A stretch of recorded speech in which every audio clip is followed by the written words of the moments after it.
자, 저희 이제 마지막 테마로 이게 수입차 딜러가 2000년 초부터 광풍이 불면서 정말 재벌 2, 3세뿐 아니라 뭐 중견 건설사 지방까지 돈 좀 인다는 분들이 몇십억을 가지고, 지금은 이제 몇십억이 아니라 몇백억 가지고도 부족하다고 얘기를 할 정도지만 황금알을 낳는 겁이었거든요. 근데 네. 차 팔아서는 까지고 부동산 개발과 관련된 비즈니스로 각광을 받았고, 뭐 되게 중견기업 특히 2, 3세들이 관심을 가졌던 기존의 부동산 개발 형태의 딜러 사업. 근데 그래도 딜러의 기본이 판매 마진, AS, 요게 기본적으로 먹고 사는 구조잖아요. 뭐 부동산 개발은 좀 한국의 특성이고. 예, 정확하게 하면 좀 수입 자동차 딜러 사업의 수익 구조죠. 예. 근데 요즘에 기본이 지난해 현대 캐스퍼라는 경찰 내놓은 현대가 온라인 판매를 했거든요. 100%. 네, 뭐 네. 딜러 판매만 필요 없어. 그다음에 탁송은 별도로 다른 업체 계약해서 할 수 있고. 지금 저도 지금 이것도 하나 로망의 칸인데 쉐보레 타오 9천만 원대 괜찮은 가격이 나오면서 역시 판매 마진을 줄이려고 온라인 판매를 하겠다. 이게 뭐 많이 파는 차는 아니니까 1년에 한 뭐 많이 팔면 500대 8차지만 이럴 경우엔 결국은 이제 딜러는 AS망이 있으면 AS망을 갖고 있지 않은 딜러들이 꽤 많기 때문에 궁극적으로 뭐 저는 한국GM은 국내에서 아마 100% 직영 전시장, 대형 전시장 몇 개 놓고 나머지는 그냥 딜리버리. AS한테도 거의 지금 다 직영으로 가고 있기 때문에 딜러망 자체를 바꾸지 않을까. 기존의 개념에서 한국을 제일 먼저 온라인으로 바꿔버리려면 막 그런 것도 가능하지 않을까.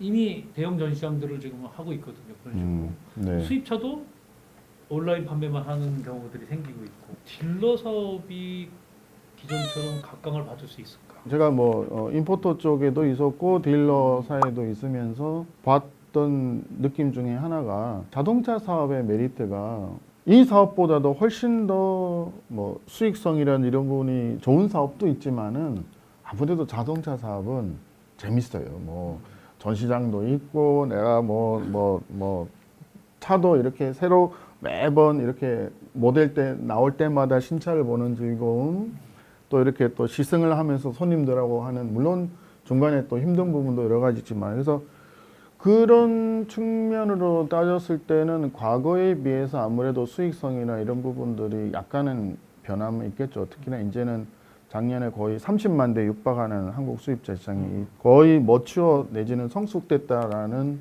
뭐 공급만 말들이 됐으면 있고. 30만 대 찍었을 거예요. 그래서, 예, 그래서 27만 대였지만 뭐 혹자는 또 이게 뭐 중장기적으로 과연 그러면 한국의 수입차 시장은 어느 정도까지 더 커질 거냐. 한국은 예측과 전망의 의미가 없어요. 네. 언빌리버블 한 사람들이 막 모여있기 때문에. 그래서 뭐 근데 우리나라 지금은 거의 한 150만 대, 180만 대 수준에서 수입차가 차지하는 비중.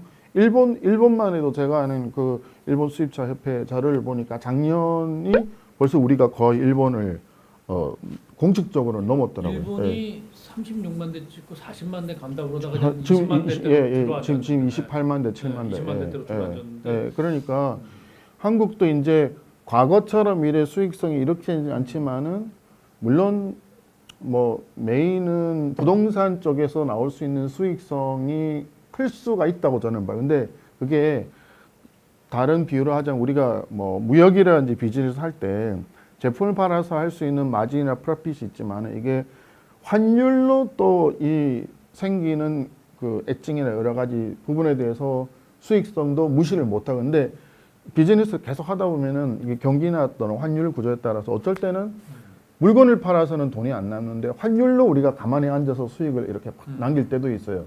그러다 보면은 제품에 대한 관심보다는 환율 쪽으로 이렇게 관심인데 그게 사실은 바람직한 방향은 아니라는 거죠. 항상 이제 그 임포터 쪽 그 수익 프로핏 구조라든지 딜러 쪽에도 그 프로핏을 체크를 하거든요. 그래서 너무 심하게 딜러 쪽이 적자를 나면은 너네가 좀 이렇게 왜 지원을 해줘야 되는 거 아니야? 그러고 너무 또 많이 나도 이건 참 가슴 아프네요. 또 임포트에서 너무 많이 나니까 이건 조금 줄여야 되지 않냐. 딜러 사장님들은 들으면 상당히 기분 나쁜 이야기지만은 그 정도까지 컨트롤 하거든요. 아까 다시 이제 이야기를 돌아가서 딜러 사업의 이제 수익 구조가 이제 신차 판매. 그 다음에 이제 애프터 서비스. 애프터 서비스도 리페어가 있고 파트 부품을 팔면서 나오는 마진. 그 다음에 이제 뭐냐면 사실은 중고차 판매. 그 다음에 요즘에 제일 가까운 그렇죠. 예. 그 다음이 이제 사실은 그 파이낸싱을 통해서 수익이 창출되는 부분도 지금은 뭐 워낙 오토 파이낸싱이라는 부분이 꽤 크니까. 그렇죠. 근데 이제 말씀하신 대로 제가 사실은 한 25년 정도 일하면서 초창기 예전에도 제 독일 보스가 DH 너는 왜 중고차를 안 하냐 신경 좀 써라. 지금 독일에 갈 때마다 거기 걔네들은 신차 중고 같이 파는데 정말 한국 시장은 아시겠지만은 뭐 양재동 뭐 이런 거나 장안평 곰곰이 리뷰를 해보면은 이 이머징 마켓에서는 신차를 팔면은 당연히 이게 당장 또 돈이 나오니까 굳이 그러니까 중고차까지 해서 거기 중고차 뭐 낙가마라든지 얘네들하고 하면서 그 신차는 아주 투명하고 깨끗하거든요. 여기는 막 뒷돈거래도 많고 뭐 장난 그러니까 신경을 안 썼었어요. 수입자 업계에서 저부터 해서 그리고 시장 자체가 형성이 준비가 안 돼 있었고 뭐 중고차 파이낸싱도 그 당시 약했고 근데 이제 시간이 가면서 한국 시장이 이제 어느 정도 신차가 모처되면서 최근 한 2, 3년 동안은 이제 인증 중고라는 시장이 지금 각광이 받고 또 작년에도 이게 더 코로나 덕분에 반도체가 지금 공급 불량이 되면서 신차가 없다 보니까 사람들이 중고차로 몰리면서 오히려 중고차 값이 신차보다도 비싸지는 상황도 생기고 제가 하고자 하는 이야기는 평균 통상적으로 전 세계 이제 신차와 중고차 마켓을 그 포캐스팅을 추측을 했을 때 신차는 한 번 등록하고 팔리면 끝이지만은 중고차는 내가 팠다가 이 차가 3개월 만에 마음에 안 드네 다시 또 팔고 딱 이게 두 번 세 번 거래가 돼요. 예. 그래서 등록되는 현황이나 매출 규모를 했을 때는 중고차가 평균 한 2배에서 2.5배 돼요. 근데 우리나라는 재밌는 게 아직도 1.5배 정도, 1.2배밖에 안 돼. 그 이야기는 우지 커진다는 거죠. 이제 내가 여기 오늘 하나 말씀드리고 싶은 게 이제 지금 현재 우리나라 수입차에서 하는 그 중고차 인증 중고예요.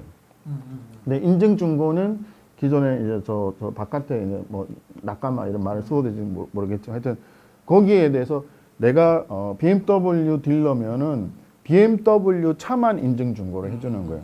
근데 이건 이제 CPO라는 뭐 이야기도 있는데 PO 차가 있어요. 일반 중고. 왜냐면은 내가 손님인데 아니요 손님인데 BMW 영업사원이에요. 해가지고 손님이 BMW를 타고 있으면 그 차는 당연히 내가 그렇죠. 매수를 해서 BMW 인증 중고하는데 손님이 벤츠도 있고 포르쉐도 있고 현대차도 있잖아요. 사실은 이 중고 사업도 이거는 그러니까 딜러가 인증하는 중고 사업이죠. 제대로 하면은 다른 브랜드까지. 그러니까 이제 딜러가 결국 중고차 사업으로 돈을 벌어야 그렇죠. 그렇게 되면은 이게 수익성이 월등히 좋아지는 거죠. 신차보다. 그러면 굳이 내가 신차를 막 더 깎아 팔면서 안 해도 우리는 중고차만 그렇게 되면 이제 각 사별로 뭐 한성이랑 브랜드를 떠나서 한성이랑 코롱이랑 경쟁이 할 수도 있고 지방에 그러니까 이게 시장이 더 어마무시하게 커지면서 경쟁은 더 극화되지만은 궁극적으로는 이게 더 고객 입장에서는 더 제대로 인증받는 차를 편안하게 믿고 살 수 있는 그런 시장이 될 수도 있다라는 거예요. 지금 그래서 다 그리고 딜러사들이 판매 마진 그다음에 요즘 차들이 워낙에 좋아서 네. 아까 말한 그 JLK만 빼면은 네. AS에서 돈이 너무 안 된다는 거예요. 고장도 별로 안 나서 그리고 뭐 그건 기후 온난화 때문에 좀 심하게 말하면 눈이 안 오니까 AS가 정말 힘들다는 거. 그 얘기를 제가 최근에 직접 들었어요. 맞습니다. 눈이 너무 안 와서 수도권 눈뿐만 아니라 뭐 기후 환경적인 요소뿐만 아니라 차들이 워낙 좋아지니까요. 좋아진 이 전방 충돌 방지 장치니까 내가 가다가 멍 때리고 순간에도 얘가 스스로 딱 세워주니까 이 공장 입장에서는 눈이 와서 차가 사고가 많이 날지 좋거든요. 근데 그러니까요. 그런 기능들이 워낙 뛰어나 요즘은 사고차들이 별로 없어요. 어쨌든 하여튼 그 중고차 수입차 딜러의 과거의 부동산 개발 허브판에다가 정말 멋진 건물 지어서 네. 부대 사업으로 부동산 개발을 통해서 어떤 수입보다는 이제 중고차 쪽을 좀 더 수치적으로도 우리 가능성이 남아 수치적으로 있는. 앞으로 또 그런 쪽이 활성화가 될 거고 차들이 네. 좋아졌기 때문에 네. 이제 그 인증 증거차란 말도 진짜 이게 아다르고 어다르지만 국가적으로 얘기하면 아무런 인증해준 게 없거든요. 그냥 메이커가 한다는 얘기인데. 메이커가 해서 뭐 거기에 중고차에 대한 뭐 워런티 보증 기간을 또 첨부해주고 뭐 했는데 차를 또 뭐- 따져보면 그 워런티 되는 게 다냐? 그렇죠. 절대 몇 그렇지 예, 않거든요. 맞습니다. 예, 예. 앞으로 이제 중고차 수입차도 중고차 시장으로 먹고 살아야 된다. 우리가 좀 더 관심을 지켜두고 그쪽 시장이 여러 가지 또 비즈니스나 우리 또 카가 입장에서도 제가 그렇죠. 볼때 충분히 네, 가능성이 또 이제 있다. 돈 버는 수익성.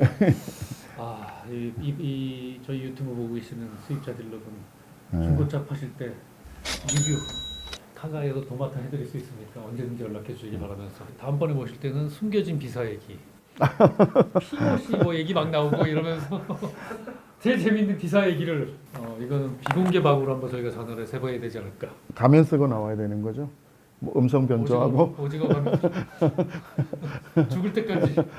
자, 그래서 하여튼 새해 맞이 스튜디오 편 꼰대라이드, 라떼라이드 후보들이 많은데 아직까지는 저는 아제라이드. 뭐 그렇죠. 아제라이드 균형과, 맞습니다. 예. 예, 예. 균형과 전문성을 가진 아제라이드 새해 첫해 그 스튜디오 편 제규어 랜드로버 코리아 이동훈 전 대표님 모시고 모빌리티에 관한 이야기를 한번 예. 해봤습니다. 예. 자, 다음번 기대해 주시고 네. 오늘 이것으로 인사드리겠습니다. 감사합니다. 네, 감사합니다.